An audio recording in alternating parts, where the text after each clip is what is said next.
Camila Sánchez Bolaño es periodista, escritora, librera y promotora cultural.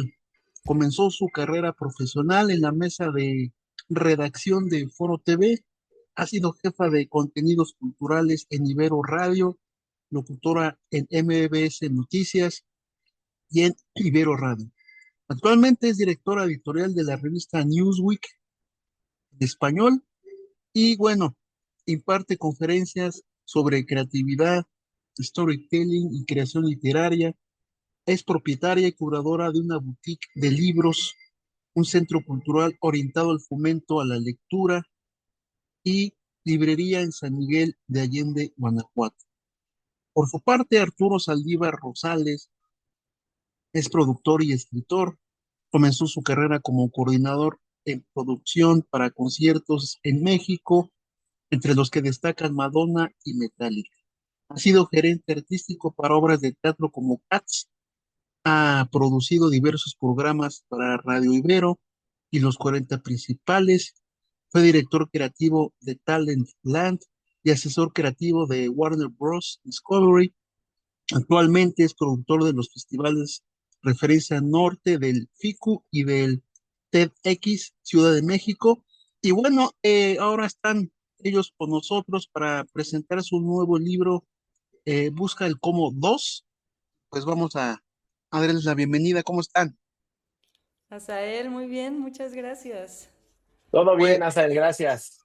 pues escriben que hay que entrar en contacto con uno mismo para saber quién eres hoy, no quién eras hace 5 años. ¿Cuántas personas creen que están persiguiendo metas de una versión de ellas mismas que ya ni siquiera existe? Casi todas. Ay, sí. Yo, ay, sí. No, pues creo que es muy normal que nos aferremos a alguna meta que tuvimos, ¿no? Ya sea porque alguien nos la impuso o porque realmente era algo que sí queríamos lograr y alcanzar hace 5 años y que de pronto pues seguimos ya como enfrascados en que necesitamos lograr eso y no nos ponemos a echar un pasito para atrás y ver qué hay en el nuevo horizonte y si aún queremos alcanzar esa misma meta que hace 6 años, porque sí, sí, pues está bien, hay que seguir dándole, ¿no? No se alcanzan tampoco, no hay un tiempo límite Ujú. para Arturo, alcanzarlo. Fíjate que yo creo que justo este segundo libro, mi querido Asael, trata un poco sobre reconectar para saber desde dónde estás realmente escogiendo, decidiendo y actuando, porque puede ser que las versiones del pasado estén todavía arraigadas cuando realmente pues, ya no eres esa persona, ¿no? Ahora, lo que dice Cami, puedes seguir siéndolo, pero ¿desde qué lugar lo estás eligiendo? Entonces, justo en el segundo libro tratamos un poco sobre esos temas porque creemos que es importante hacer una pausa, recalibrar un poco el proceso que traemos en el interior y a partir de ahí hacer un poco los ejercicios que están en el libro y que proponemos para conectar con esos espacios que luego nos cuesta trabajo hacerlo por el ritmo de vida que llevamos todo el día, ¿sabes? en otro capítulo comentan que todos los procesos creativos vienen con miedo a fallar, a hacer el ridículos, a no ser suficiente. Y proponen algo que me parece interesante, que es escribirle una carta a tu miedo y agradecerle. Si alguien nos está escuchando ahora mismo paralizado, con un proyecto guardado en el cajón por miedo, ¿qué le dirían? Bueno, a mí la verdad es que esa técnica de la carta del miedo me la enseñó Arturo. Yo soy una persona súper miedosa. Tengo miedo de hacer las cosas, pero también de no hacerlas. Tengo miedo de apagar la luz en la noche, pero no puedo dormir si la dejo prendida. Tengo muchos miedos. Y Arturo, el ejercicio que está aquí, pues fue uno que él me enseñó en donde empezábamos poniéndole nombre y apellido al miedo, ¿no? ¿Qué es realmente lo que me da miedo? ¿De dónde viene? ¿Es un miedo que me frena o debería de moverme? Y a partir de eso llegamos a esta parte de escribirle una carta. Y eso no es como cursi, oh, miedo, te adoro, no. Pero es realmente como que cuando lo ponemos en palabras y vemos que el miedo nos ha ayudado y nos ha funcionado, ¿no? Si no, o sea, claro, tuve miedo de dejar ese trabajo, pero lo dejé y ahora estoy mejor, gracias, ¿no? Ese miedo por ser mi motor. Arturo. Fíjate que para mí es importante, primero, antes que empezar la carta, identificar una frase que a mí me ha ayudado mucho a regresar y a partir de ahí poder avanzar. Y es, recuerda que el miedo es un distractor, ¿no? Es importante identificar si es racional el miedo o es real, ¿sabes? ¿Y de dónde viene? Comentábamos en algunas otras entrevistas que es importante que desglosen los miedos que tenemos, ¿no? Porque a veces incluso ni son miedos nuestros, Asael, son miedos que nos han infundado pues, la familia o algunas cosas que llegamos a ver de niños, y entonces, o incluso el mismo colectivo, ¿sabes? Entonces, creo que es importante que los identifiquemos porque siempre que decimos, oye, ¿por qué no hacemos esto? Es que me da miedo, pero ¿miedo a qué? O sea, miedo al rechazo, miedo, y entonces debe de haber un proceso interno que nos pueda ayudar a conectar con otros espacios. Y, por ejemplo, Cavi y yo somos muy fan y muy gustosos de integrar en nuestra dinámica del día a día la terapia psicológica, pero no es la única herramienta, ¿sabes? Puede haber otras herramientas que pueden funcionar para que esos miedos no paralicen. Y si realmente quieras avanzar, no necesitas traer el freno de mano para que todo el tiempo que quieras avanzar estés frene por un miedo, por el otro, por aquello, y entonces, pues en vez de avanzar con el objetivo que queremos, estamos avanzando con el objetivo que es frena cuando te dé miedo. Ajá, en otro capítulo hablan de la paradoja de la elección de Barry Schwartz. Entre más opciones tenemos, menos felices somos con lo que decidimos. Y lo conectan con el TDAH, con esa sensación de tener todos los recursos, pero no saber por dónde empezar. Si alguien nos está escuchando hoy con 5 proyectos abiertos, sin decidir nada y sintiéndose culpable por eso, la pregunta sería, ¿su problema no es que sea floja o indecisa, sino que tiene demasiadas opciones y una resistencia al cambio que ni siquiera ha nombrado? Sí, o sea, seguro a ti te ha pasado, Asael, que estás buscando qué ver en la televisión, ¿no? Y de hecho en las ilustraciones del libro aparece nuestra personaje que nos ha acompañado desde el primer libro, que se llama Cerebrina, y está viendo esto que se llama Metaflux, que es el canal de televisión o el de streaming, ¿no? Y está busca y busca y busca y 2 horas después sigue busca y busca y son tantas las opciones que realmente no puede elegir. Y esa es una metáfora para que lo que nos pasa día a día, ¿no? Mientras más opciones tenemos, es más difícil que elijamos. Ahora, el TDA no significa que tienes todas las herramientas y que no las puedes hacer, pero más bien que tienes todas esas carpetas mentalmente abiertas, ¿no? Como cuando tienes en la computadora todas las carpetas abiertas y entonces ninguna concluye el proceso. Es muy difícil tomar decisiones o elegir. Para eso les recomendamos a quienes están escuchando y que tienen esta parálisis por análisis o que tienen demasiadas opciones, pues que primero las bajen, vean cuáles son las opciones, las ordenen en prioridades y a partir de eso tomen pasos uno por uno. Primero lo más difícil y luego lo más fácil o al revés. Ujú, Arturo. Fíjate que hay un tip que justo ponemos en el libro que es lo que hoy te protege, después es tu limitante. ¿Y por qué lo ponemos así? Porque creemos que cuando nosotros tenemos que tomar una decisión, ¿no? Para saber cuál es la opción o hacia dónde nos vamos a ir, necesitamos realmente empezar a conectar con otro lado.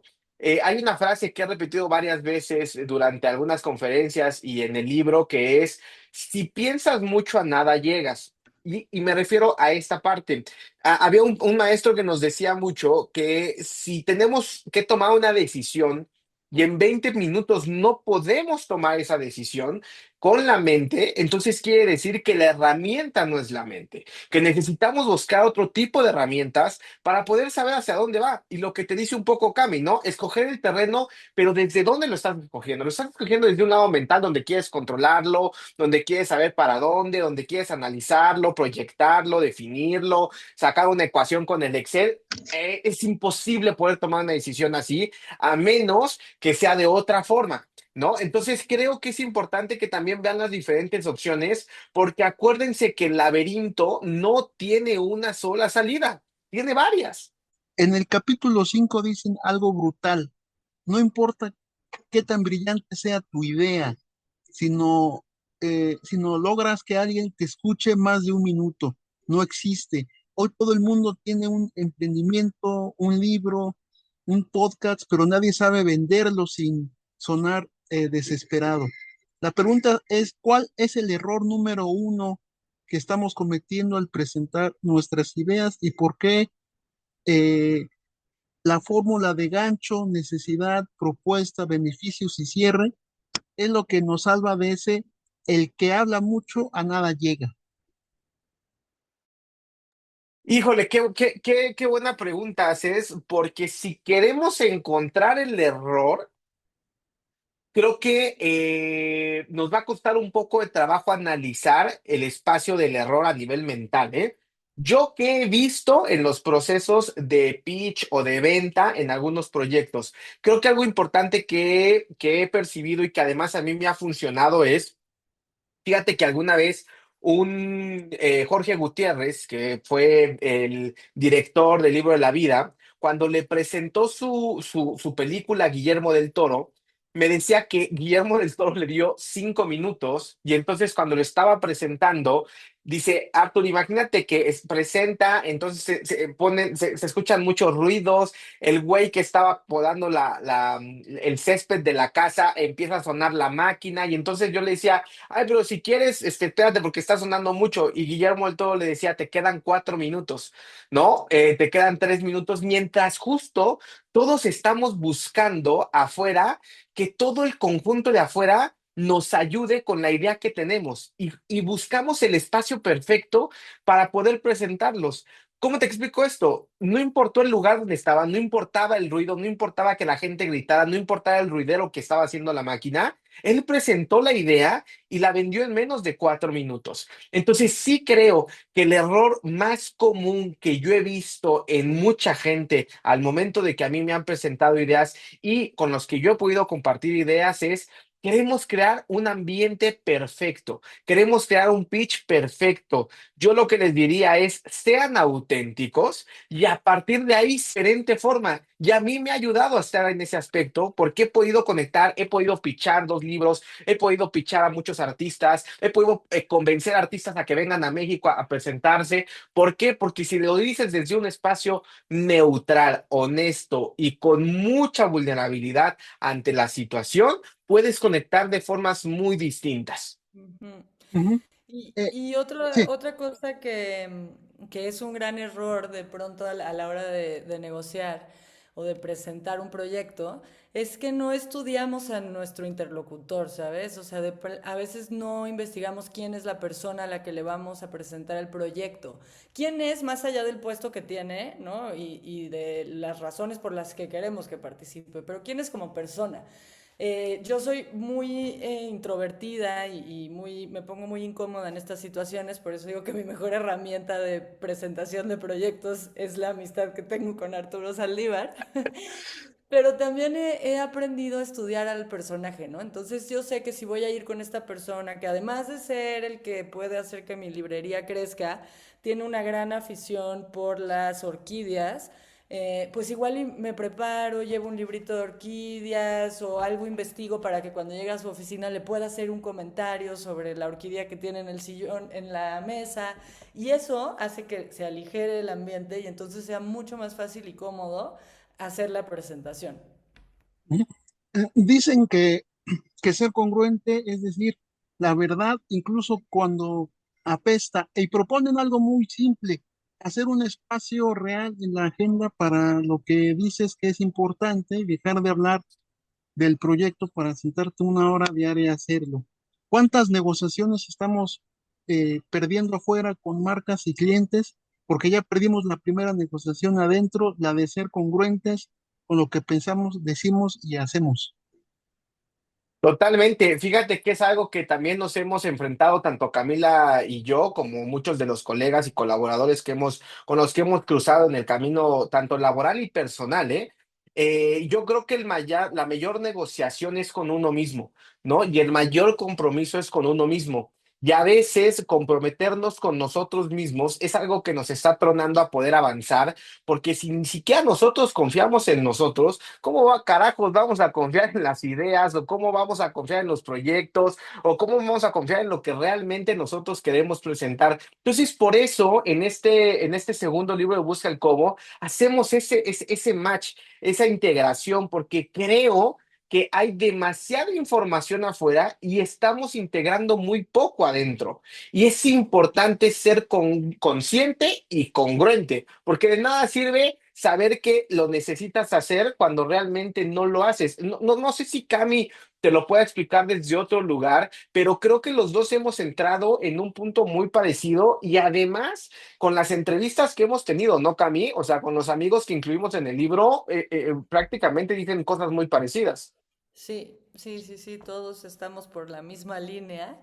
Y algo que también aprendí mucho de esto es no querer ganar, porque una negociación, ya sea contigo mismo o fuera, no es una batalla de ganar o perder, ¿no? Hay que encontrar un punto medio en donde las dos partes, incluso cuando las dos partes son tú misma, estén bien, estén contentas con el resultado. Que creo que llegar con esa mentalidad a una negociación interna o externa es importante porque entonces no estás llegando a competir, ¿no? A ganar, sino a hacer un acuerdo. Ujú. Dan una guía muy clara para negociar. ¿Qué quiero conseguir? ¿Con qué recursos cuento? ¿Qué le puedo dar yo a la otra persona? ¿Y cuál es mi plan B?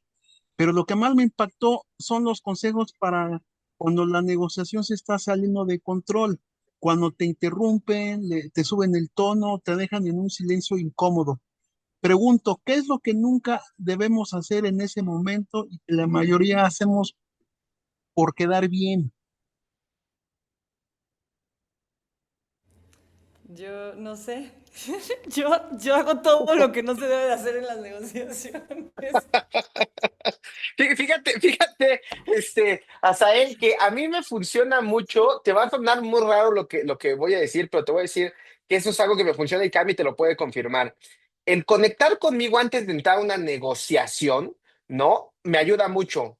¿Yo qué hago? ¿No? Yo literal hago respiraciones, medito 2, 3 minutos antes de una negociación. Si, ejemplo, te pasan así de que te van a dar, llegas así corriendo y tienes un minuto antes de entrar, pues por lo menos haces 3 respiraciones profundas, ¿sabes? O algo que también me funciona mucho es, yo suelo ponerme audios que me ayudan a estar en el presente, ¿no? Y me pongo a veces cuencos tibetanos o me pongo algún sonido que me ayude, sonido del agua o algo por el estilo. Entonces, sí creo que es importante prepararte antes. ¿No? Yo siempre he dicho que el mejor improvisador es el que realmente estudió. No necesitas llegar en ceros a una negociación porque si no te va a costar mucho trabajo improvisar. Entonces, antes de eso, prepárate para que cuando pasen esos espacios que luego se tornan incómodos, pesados, complicados, puedas saber cómo improvisar, porque la improvisación va muy conectada con la creatividad y la creatividad va muy conectada con que es el músculo que tenemos que incentivar para que nosotros podamos resolver cuando sucedan esos espacios. Entonces, yo sí te diría que si te toca un momento de esos y si no te pudiste preparar, entonces realmente no estás gestionando la idea como quisieras hacerla y no le estás poniendo la importancia que la necesita para que te llegues a un espacio donde te incomode y no sepas cómo resolverlo. Dicen algo que va contra todo lo que nos venden en Instagram. ¿Por qué celebramos el éxito cuando es en las fallas donde está el aprendizaje? Ustedes afirman que el éxito real es autenticidad y resiliencia y que son para los pocos los que pegan en su primera idea. ¿Por qué nos da tanto miedo fracasar? Si según su lista de 8 puntos es ahí donde está la información que necesitamos para avanzar. Sí, o sea, es que la verdad, Asael, cuando tenemos algún ídolo o alguien que seguimos, que nos gusta, que queremos ser como esa persona, casi nunca nos enteramos de sus fracasos, ¿no? Vemos sus logros, vemos su éxito, no solo eso, los vemos lográndolo por ellos mismos, solos, sin un equipo que les ayude, casi nunca vemos toda esa parte. Y al estar eso tan alejado de nosotros, cuando sucede el fracaso para nosotros, lo primero que pensamos es, este fracaso es definitivo, porque seguramente a esa persona que sí publicó su libro o que ya tiene 10 libros, nunca le pasó esto y nunca fracasó porque ve dónde está, ¿no? Como que a veces nuestra meta es tan irreal, tan inalcanzable de primera, que fracasar es lo que más miedo nos da, o lo que, y la verdad es que es lo más probable que pase. A nosotros, busca el cómo empezó con un podcast que antes de ser el podcast era un programa de radio que se llamaba Sensei, en donde hablábamos con nuestros senseis de artes creativas, pero sobre los procesos de fracaso, porque nos resultaba sumamente interesante y admirábamos mucho esos procesos de cómo te levantaste, cómo te reinventaste, cómo lo volviste a hacer, y creemos que eso tiene un valor enorme. Ahí es donde realmente está, pues, quién eres, ¿no? Y cuántos tienes. Proponen que cuando fracasamos, escribamos cómo nos sentimos para liberar el cortisol y los pensamientos intrusivos. Y dan un mantra que me encanta. Busca espejos, no aplausos. Celebra la osadía. Para alguien que nos escucha hoy y que siente que su proyecto acaba de fracasar, ¿qué le dirían? Su fracaso no es el final, sino la prueba a que se Mm, atrevió y cómo su lista de Edison y resiliencia puede salvarlo de darse de latigazos. Fíjate que creo que el sistema humano que hemos implementado muy bien y que hemos adaptado y nos hemos identificado con eso y como parte del personaje es, creemos que estamos incompletos, creemos que necesitamos una nueva mejor o una mejor versión de nosotros, creemos que hay un error en el sistema interno. Y pues por ende estamos buscando siempre la solución a todo eso para podernos sentir bien. Y entonces a veces esa solución lo que hace es que la ponemos o ponemos parte de esas soluciones en todos los proyectos. Y entonces, ¿qué pasa? Que como los proyectos a veces no salen, pues entonces te empiezas a identificar y aplaudir en contra de, claro, yo sabía que me hacía falta algo, claro, yo sabía que no estaba listo, claro, yo sabía que esto. Lo que yo les diría es un aprendizaje y no es un fracaso. Y el fracaso es mucho menos que solamente un error. Nos equivocamos, o sea, somos seres que nos equivocamos. Entonces, si lo ves como un aprendizaje desde un espacio amable, no quiere decir que no te vayas a enojar, que no te vayas a frustrar. Claro, son emociones que surgen, pues somos humanos, o sea, tenemos emociones que cuando algo no nos sale, pues no nos gusta.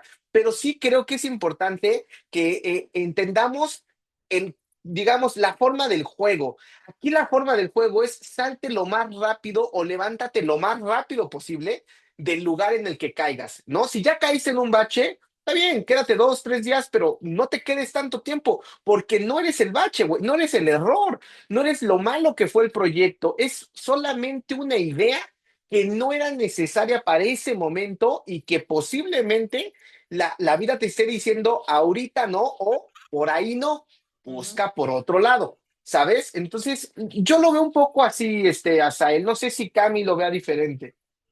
Igual, y palmaditas de que te atreviste, porque si fracasaste, significa que te aventaste. Y eso hay que celebrarlo. Bueno, para ir acercarnos a la recta final y sin spoilear tanto para que el lector se acerque a su libro, si el lector cierra el libro y solo puede quedar con una idea tatuada de todo lo que dictaste, ¿cuál quieren que sea? ¡Qué difícil!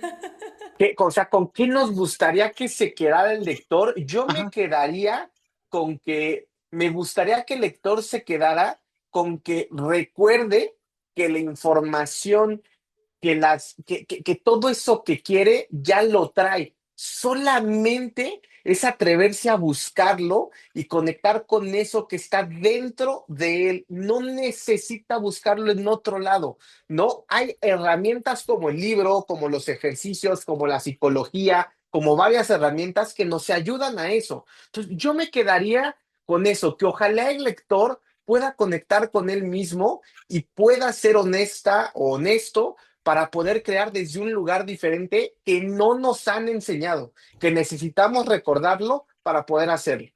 Ujú.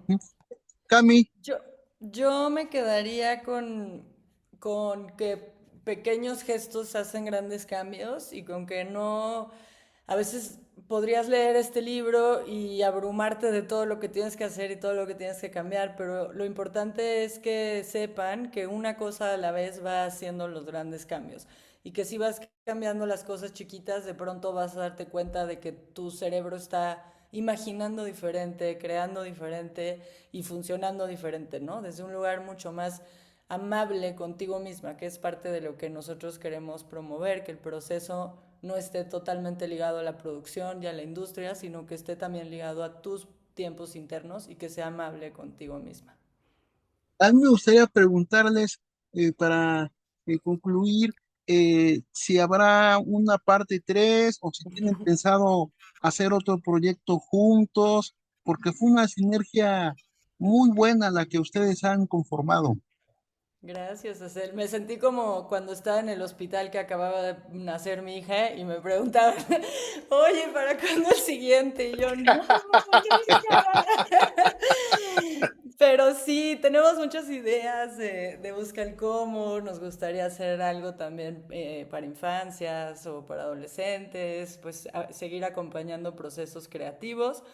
Por lo pronto tenemos varias conferencias y tenemos un bootcamp que vamos a estar dando en septiembre, el 25 y 26 de septiembre con Collective Academy, que es pues el libro en 48 horas y a toda profundidad, intensidad y ese tipo de actividades. Pero yo creo que el buen Arturo Saldívar y yo siempre estaremos haciendo cosas juntos, la verdad. Siempre estaremos buscando el cómo encontrar algo para entretenernos. Así que Sí. sí, sí, sí podremos hacer algo más. Pues vamos a estar atentos a si puede repetir sus redes sociales para quienes van a ver esta charla. Sí, yo estoy como arroba Camila Zambe. A mí me pueden encontrar como @oyeartur. También darle el crédito al que hizo las ilustraciones, ¿no? Que es @killerquake, que la verdad es que nos acompaña mucho en el libro con todas las ilustraciones. Y busca el cómo para que se enteren un poco más de todo lo que estamos haciendo ahí, del podcast, de los libros. Todavía quedan también pocos libros o pocos libros del primer libro, que ojo, no necesitas leer el primer libro para leer el segundo. Entonces, creo que es importante que lo sepan. Son dos herramientas diferentes que convergen literal en espacios diferentes y pues nada, que se echen un clavado y que nos dará mucho gusto conectar con ustedes desde este lugar. Pues yo les envío un saludo y les agradezco como siempre su amabilidad y que nos hayan abierto el espacio para hablar de este libro que ya está en todas las librerías. Gracias a ti, Asael. Un gusto siempre platicar contigo. Gracias, un abrazo. Un abrazo Bye. de regreso. Bye, bye, bye.